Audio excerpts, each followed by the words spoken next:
Hello there. Welcome back to Smallville Retrospective. I'm Scotty. You're not one episode entitled Tomb. Well, it happened. It's an episode that happened. Filler. It's just filler. There's really no, other than a few little things with Lex trying to find Professor Fine, there's not really anything within the larger world of Smallville. This is very down. This feels like something that could happen in the first couple seasons. It really does feel like that. And there's a mystery that's not really a mystery because, hey, it's like Roy in Friday the 13th Part 5. Like, they really focus in on this guy and make you realize right away who did it. Like, so Chloe's taking a shower, or a bath, or whatever it is. A shower at a Talon, and she sees a ghost of someone, and when Lois comes up to check on her, she has slit her wrists. This has led people to believe that she's had a psychotic break. Clark knows that her mom is in a mental hospital. That Chloe has told him. Lionel knows. Lex seems to know.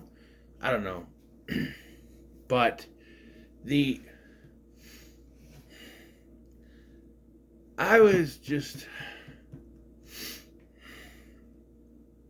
episode seems to come to a climax 15 minutes short of the episode runtime. It's like it's gonna happen. This is what needs to happen, and then things happen where I'm like, oh yeah, we have to have Clark save the day because it's his show. But is it really needed? And then he shows up, and he's not really the one that saves the day either. So what was the point of waiting? Just do it then. We have to have a 45-minute runtime so we can have commercials for.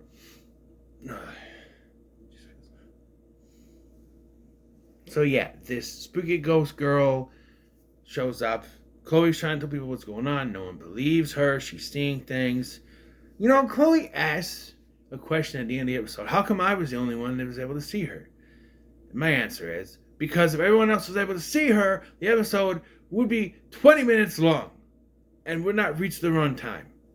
Maybe even less than 20 minutes long. You know?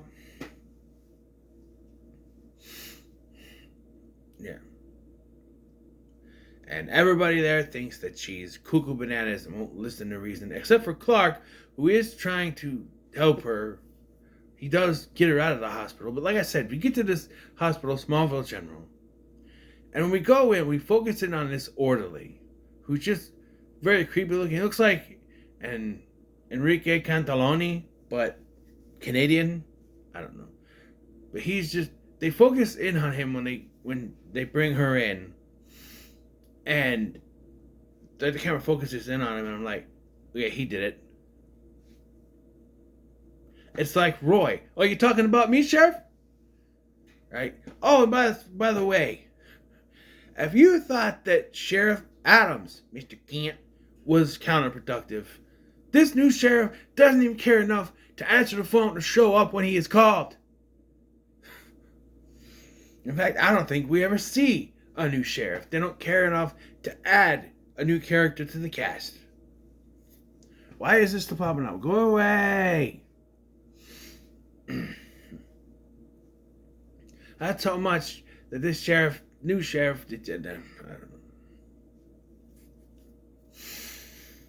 know. I don't know. At one point, Clark sneaks Chloe back to the Talon using his super speed. And while there, they find the body.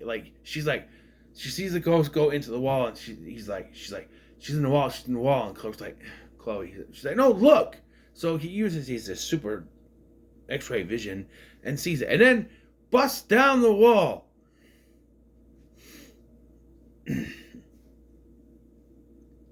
What? And then Lois comes up and is like, well, what happened? I'm like, really? You're that calm? And then there's a scene where she's using like aroma stuff to get rid of the smell, and I'm just like, but why didn't they smell it before? Because bodies don't just start smelling when you reveal them from when they're hiding. They stink all the time. They don't stop stinking. Right? Like we cleaned a movie theater, there was one theater that really stunk, and our theory was that there were some mice that were in the wall, got stuck back there and died, and that's why they stunk. After a while, it stopped, but I think that's because they got them out of there, because I don't know. The body does not stop stinking. You know, they say it's like 10 years that this has been in there. No one has smelt it for 10 years. Not all the time that Lana was living there, and no Chloe. Nothing. Bullshit. And this is where the episode lost me, because I thought she was already possessed. But no, she touches this. It's got a kryptonite bracelet, because of course it does. That's how she's able to be a ghost. She touches it, she gets possessed, and now she's all gung-ho, and she goes back to the dorm room, and she gets Chloe's taser, which she thought was Lana's, but she knew it was there or she wouldn't have went there. She was just looking for something. And then Lex shows up, was like, oh, I can't let you leave. And then she tases Lex. And I'm calling you out, Lana. Lex, watch out, she's got a taser. Not once did she say that. She knew she had it, because she's like, can I borrow this? And she's like, that's yours. She knew Chloe had it. Or Gretchen Winters, as she's called. No. Oh, and conveniently, after everything goes down, the orderly, who I rightfully called out, who did it, shows up at the Talon. And is like, oh, I was just checking up on Chloe. And she's like, oh, yeah, you're the nurse. I'm an orderly. There's a difference. I'm like, is there really? He's like, oh, yeah, my dad used to own this place back when it was a movie theater about 10 years ago. Used to come here all the time. And, they are really scratching the barrel trying to come up with a reason for why this guy was here. Not only that, when they get to this later, so he chloroforms Lois, takes her out of there. And then Chloe or Gretchen shows up at the orderly's house. And tases him. And this is where I'm like, okay, cool, we got the climax. She tases him, and the clock's going to show up. The guy's going to be a little rough, and he's going to throw him around, and Bob's your uncle. No, he gets tased. Chloe or Gretchen saves Lois, and she's like, Justice has, I don't think he's coming back anytime soon. Well, and every time anyone says that, bullshit. He gets back up, he knocks them both back down, and now he says he's trying to help them because there's something wrong. Like, Lois? No. Like, I don't get why he kidnapped Lois. It's not even like to lure Chloe there, where he could have been. But, like, she didn't even know that Lois was gone. So, I don't know. And then this is where I'm like, this is all so Clark can save them. He shows up to save them after seeing the orderly in a picture on the Daily Planet website that he's able to just go in there and look up without Chloe there, apparently. And so that's how he figures it out. And he automatically knows where the guy lives. So he goes there. And he tries to save the day, but of course the kryptonite bracelet stops him. And how is the day saved? When Gretchen possesses the orderly and causes him to kill himself, unalive himself, I should say. Yeah, that's how it's done. And it's presented as this is a good thing.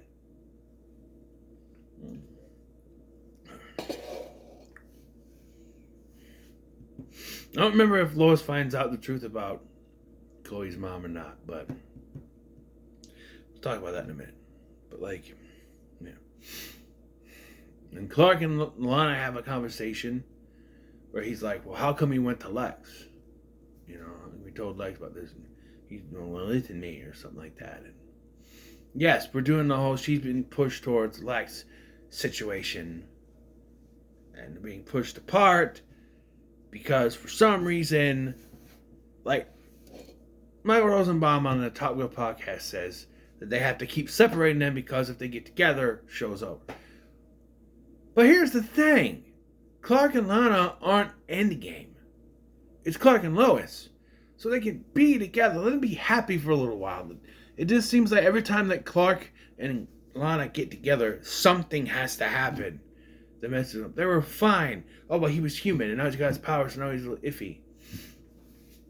And when it finally does the right thing and tells her, the writers will have you think, no, that's the wrong thing, and he has to keep it from her now. And you can sit there and go, oh, but that's what, that's what they said. No, that's not, no. Clark came to that conclusion. If I never told her my secret, there'd never be any problem. Thinking that if he didn't tell her his secret, the car accident wouldn't have happened.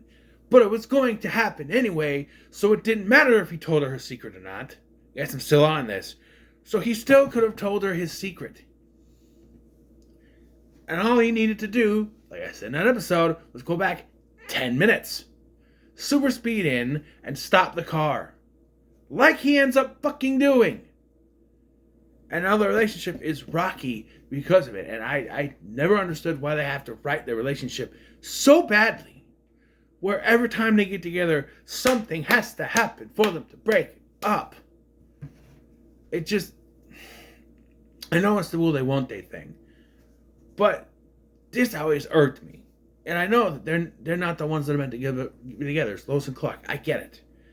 But can't they have a moment in their relationship where everything is just fine? Oh, well, they did that. Yeah, when he was normal. But even then, it wasn't perfect. I don't know. It seems like the writers think that they both have to be normal or both have to have superpowers for this to work. I don't necessarily think that has to be that way. But, whatever. They're on the rocks, sure. And then we get the ending scene of Chloe going to see her mom in the hospital. And you only see her mom from behind, but I'm telling you, forget what she looks like because they're going to retcon her to being Linda Carter in a later episode. And Linda Carter is not blonde. So I don't know where Chloe gets her blonde hair from because her dad's not blonde either. Well, maybe she dyed her hair dark in a mental asylum. Oh, and I'm not going to go into spoilers, but they retconned the mental thing when the next time they show her too. It's a whole thing. I gotta make it. Because all this mental anguish of thinking she can lose it like her mom, she's gonna go crazy, and then they retcon everything basically just for I don't know. We'll get there. And that's like season 7. I think they do that. They bring her in, Linda Carter. Wonder Woman. There's also a scene that I forgot to talk about when Clark pushes Martha to take the Senate seat. That's what Dad would have wanted you to do. Is it really? Is it really? Sure, fine. We'll go with that. Why not? But is it really? But yeah. This episode was, I'll say it's fine. It's nothing like... When I saw it at first, I'm like, oh, this could be a creepy episode. And then as the episode went along, everything with Chloe where she's trying to tell them what's going on, and they don't believe her because they think she's crazy. And there's this one scene that really made me want to punch a wall, where she sees,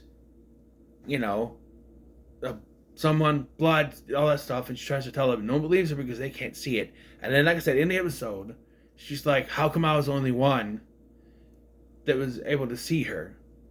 Well, like I said, because if everyone else was able to see her, the episode would have gone through quicker, right? So she has to be the only one that can see her. So it one, makes her look crazy in the eyes of other people, and two, can stress the episode out because no one else can see her, so no one else believes her.